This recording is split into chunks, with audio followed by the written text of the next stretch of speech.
All right, moving on to the next big topic this week. It came out of the JLP's conference, actually. So Finance Minister Dr. Nigel Clark made a couple of announcements. It kind of sounded like election time, to be honest. And I hear promises coming out. I'm like, what? Election called? What is going on here? So one of the major announcements coming from that conference from the finance minister was an increase in the duty-free allowance. You know, when you buy your stuff on Shein and whichever websites that you like to buy on, Temu and all of them, you can spend up to $50 and then bring it in without paying duty. As of next year, April 1, that's going to go up to $100. Also, when you travel and you're coming back through the airport, you know, you have the red channel and the green channel, nothing to declare versus stuff to declare. You get $500 duty-free allowance. That's going up to $1,000 duty-free allowance. And then we also have the announcement about bus fares going down for JUTC. So, Peter, let's look at the duty-free allowances first. What impact is this likely to have? All right. So I saw the statement, and I also, I know this was in conversations more than a year or two now. So its impact, how I'm looking at it, so I'm not looking at motive as why it's done. I'm more focused on the impact, on potentially what it would mean, which companies would benefit, which companies would not. What does it mean overall for investments? So I'm looking at it now, and with the value moving from 50 to 100, what that means is that most shoppers can now import things at $100. So I'm looking at Mailpack and how it would affect their overall revenue. So I'm looking to see when this is implemented, the overall impact it would have. In the real economy, at $100 now, what we're looking at, brick and mortar stores. So the actual cost of an item, so the traditional retailer, for argument's sake, they would buy in bulk, bring into the island, put a label on it, advertise, pay staff, rent an actual space, and actually try and sell. The increase in the duty-free limit now will allow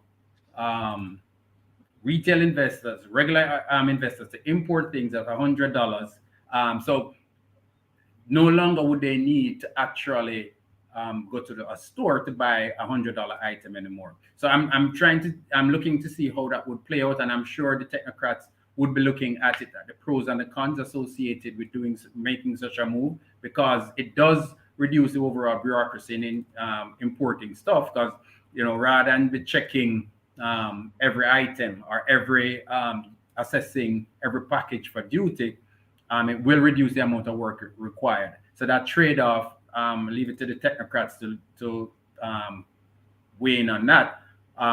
But I'm looking at impact on the Mailpack earnings, and also to see how it would play out in the brick and mortar retail stores. I like that you brought up Mailpack as a listed company, because now I'm thinking that people are likely to spend more in their online shopping, which increases the value of items they would import through Mailpack. And Mailpack makes its money, or they charge via weight. So if you're spending more, the stuff is likely to weigh more, which means they're going to increase their revenue. Well, at least that's how I see this playing out, at least for a Mailpack. What do you think? Well, I agree in that it should impact their earnings positively. To your point, you want anything that encourages people to do more online shopping will bode well for all companies like Mailpack. Mailpack being the listed one, we're going to actually see the numbers. So I'm waiting with bated breath to see if and when it is implemented, the overall impact that it will have on their numbers. You'll probably see that in the probably second or third quarter of next year. So, David, you think local retailers are likely to bawl over this news? We've already seen them start to ball in the Gleaner and other news publications so far, and it's a dual effect. So what does that mean? So under the prior $50 regime, which we currently still use, if you import something under $50, you don't pay any duties, you only pay freight and other associated costs to the actual, freight forwarding company, like a mail pack. However, when you're going to $50, that is when you start to incur duties and potentially other charges. And what you tend to also found was that some freight forwarders would charge additional fees and make clients believe it's customs charging those fees, which wasn't the case.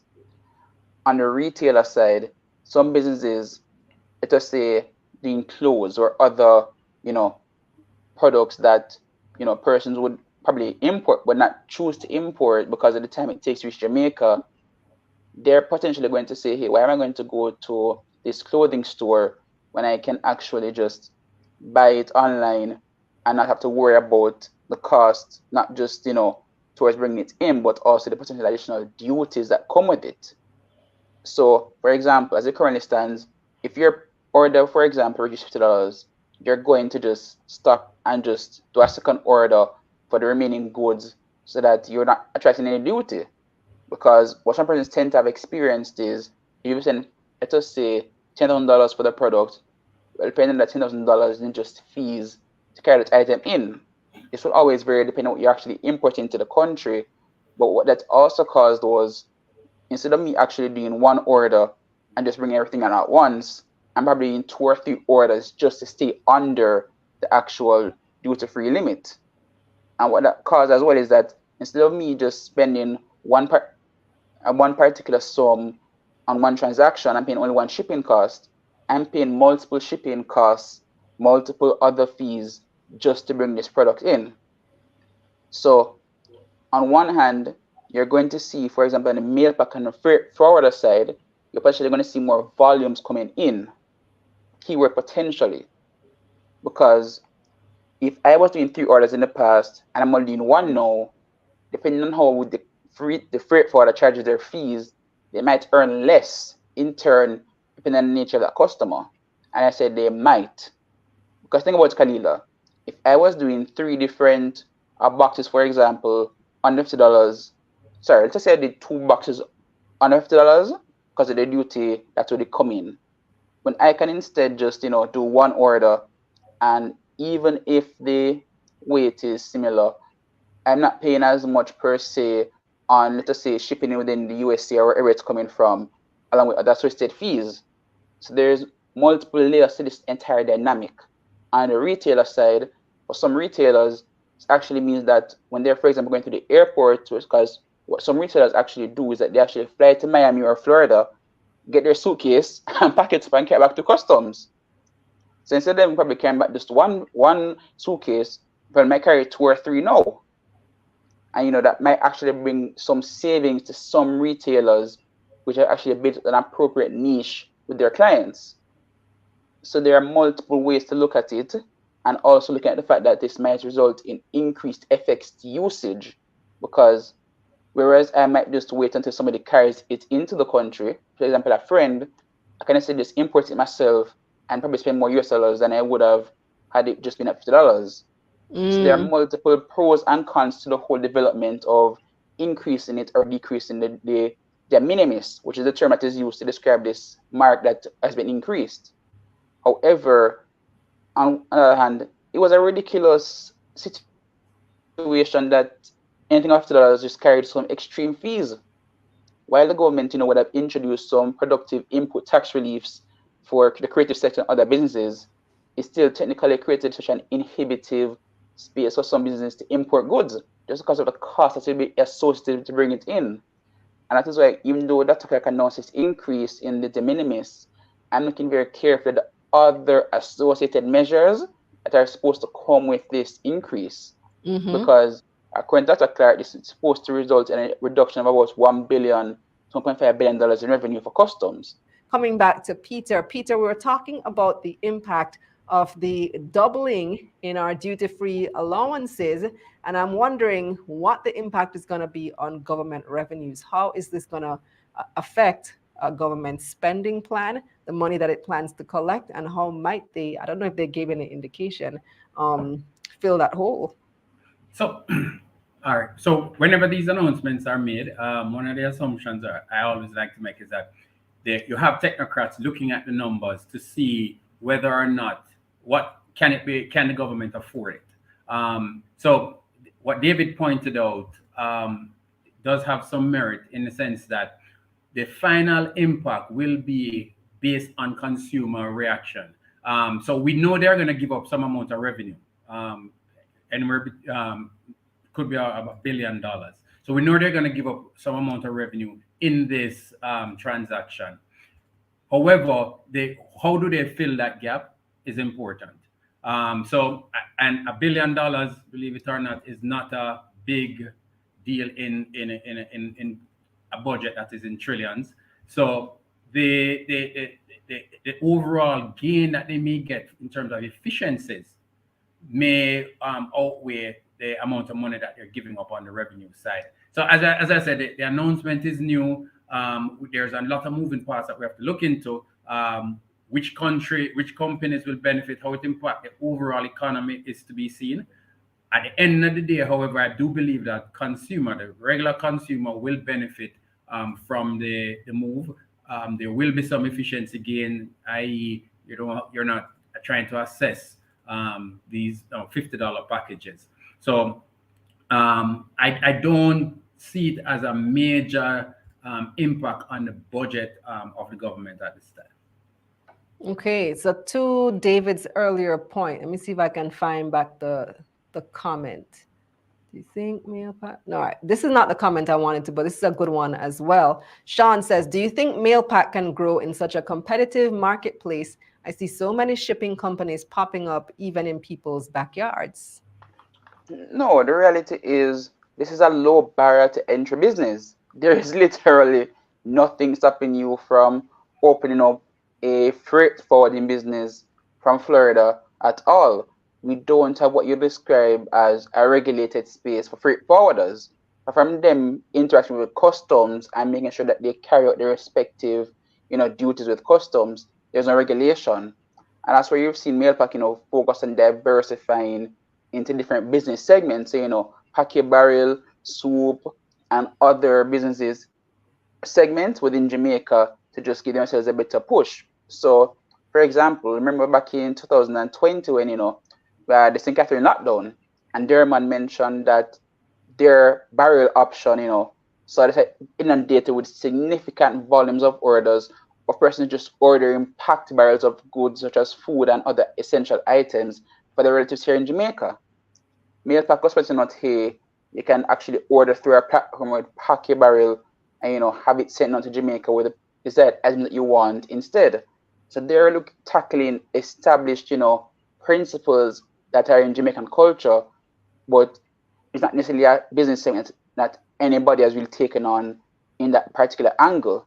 So that's one thing. And also, diverse. So you have the personal relationship, the highly relationship, and it just really diversifying their business apart from between a freight forwarder solely to bring in goods. And one other thing I wanted to point out was earlier I was saying that when it came out to the government budget, what I was saying was that I want to see the final pieces of the puzzle, because what I also pointed out was the government taking this what you'd call reduction in the budget might be made up in increased volume and transactions, which actually might result in a net off effect. So, for example, remember back in 2018, around that time when the government changed stamp duty, when a person a flat fee, reduced, other transaction fees, which actually spurred further demand in real estate. So the income they'd have lost from the reduction in the initial phase was made up later on by higher transaction volumes of people purchasing homes.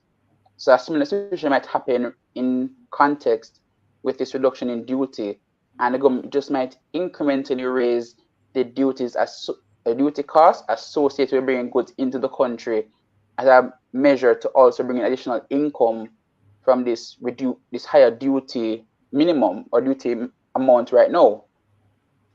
So let us see what the budget looks like in February going into March, when we hear the final elements or layout of this structure. But it's going to be good for consumers. As Peter King highlighted, instead of you having to fight customs and say, hey, I got this on discount, this is a gift, and you have all this haggling and waste of time, you probably just go through and just move at a faster pace. And at the same time, you have efficiencies being created by customs and other agencies directing their attention to other pressing matters. Absolutely. Next question is for Peter. So this is on the duty-free allowance issue.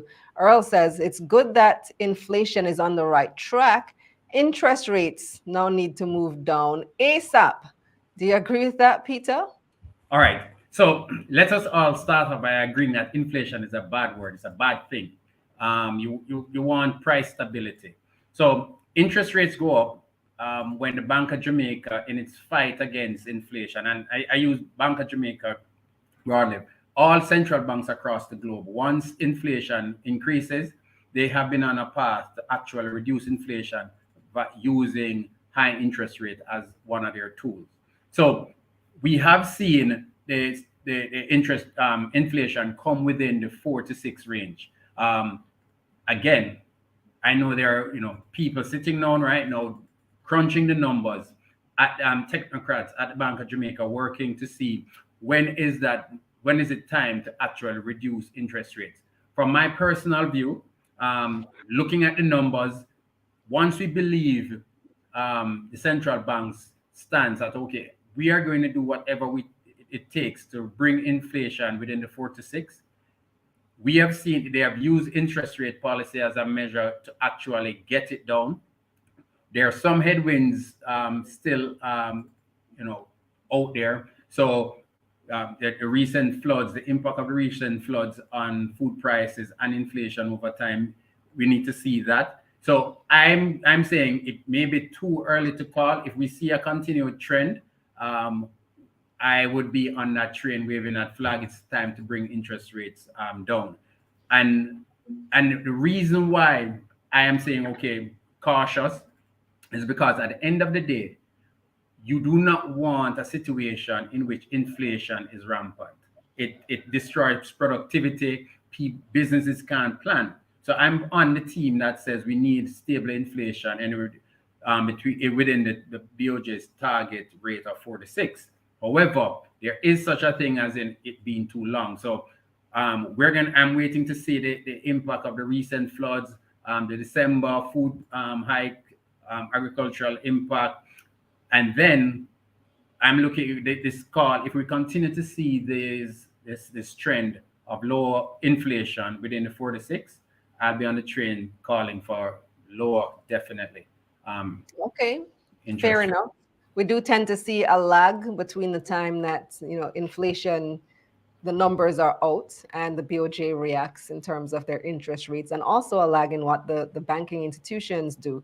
Next question is for David. This one is from Orville. Well, it's not really a question. Orville says $100 is a joke. It's still marginalized citizens. Look at St. Martin. And I did notice that shortly after that announcement, the PNP came out saying it should have been $150 and people still wanting more. So, what is your take on the number that they chose, that being $100? There has to be an appropriate balance, Kalila. You cannot satisfy everybody, but in the same breath, you cannot take fiscally irresponsible decisions to appease some and put others at detriment. And the reason why I say that is when the increase in the de minimis went up, as I highlighted earlier, you're going to potentially see, more spending. When you have this increased spending, you're going to have more USD be demanded in turn.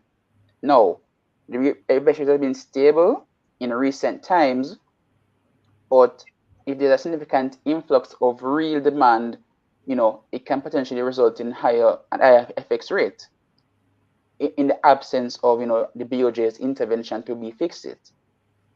And there's also the other trade back part, in the sense that if you put it, for example, at $150, you're going to put a lot of smaller businesses and smaller business owners in a much more precarious position, because the only benefit or advantage that they would have over a over online shopping is that their product could be ready on the spot same day, versus you having to wait probably a couple of days for it to reach Jamaica. So there's a very delicate balance that has to be maintained, because even if we were to say we're to 150 and persons got to import more, hey, hooray, some persons get to, bring in more goods cheaply and so on. But when you have that reduced government revenue, it has to come from somewhere else. And that's the thing about it. there's no free lunch in, fiscal responsibility. There's some level of trade-off or further internet impact that has to come from any decision made by the government. So what do I mean by that? If we're increasing the de minimis to $100 right now, and we're hearing about a projected $1 billion to $1.5 billion reduction in customs revenue, if we're to raise it to 150 and that amount spikes to probably $4, $5, $10, or $8 billion, you're going to potentially see some other increase elsewhere to compensate for that. And let us say that increased compensation mechanism results in manufacturers or other regular businesses increasing their prices to compensate for the higher duties at the wharf. So there are multiple moving parts in raising the duty limit that you cannot take into isolation, because I mentioned you have the FX effect, you have potential impact to smaller businesses, you have the impact to these regular businesses that are importing goods into the country to make, manufacture, or to carry their business. So there are multiple elements to this whole discussion. And we also saw, where there's a release that because of the recent adjustment to the private taxi or private transport operators' fares, that the BOJ said that the projected inflation rate would have gone back out of the band, around January, around the first quarter. And we have to remember that the BOJ cannot, in isolation, just say, hey, we're going to reduce rates aggressively and, allow persons to borrow again. You can end back up in the same situation of high inflation, and you have to go back over this whole chaotic cycle again. So if you actually, the release has said that, the reduction in the JTC fares is meant as a way to actually reduce the impact that will come from the higher private taxi operator fares or private transport operator fares. Because we need to also remember that when the fares went up in October for the private taxi operators, that was just the first one of the increase. They were also promised another increase come April as well. So, put into context, you have two levels of increase right there coming, and this is going to cause the person to spend a lot more money than they intended to. And as the BOJ highlighted, inflation and the transport segment has a higher weight in the basket of goods. It's track inflation. So the reduction in JTC fares, which covers, Kingston St. Andrew and Paris St. Catherine, which has most of the economic activity, will help to stabilize that potential impact on the higher fares. But just as our person said they want a higher duty amount, there are other unintended consequences that have to be factored in if you do such a move. So while you might see another political organization saying, hey, it should be higher, have they crunched the numbers to account for the unintended consequences that come with such a higher rate, not just to the small businesses, but to other aspects of the economy and management?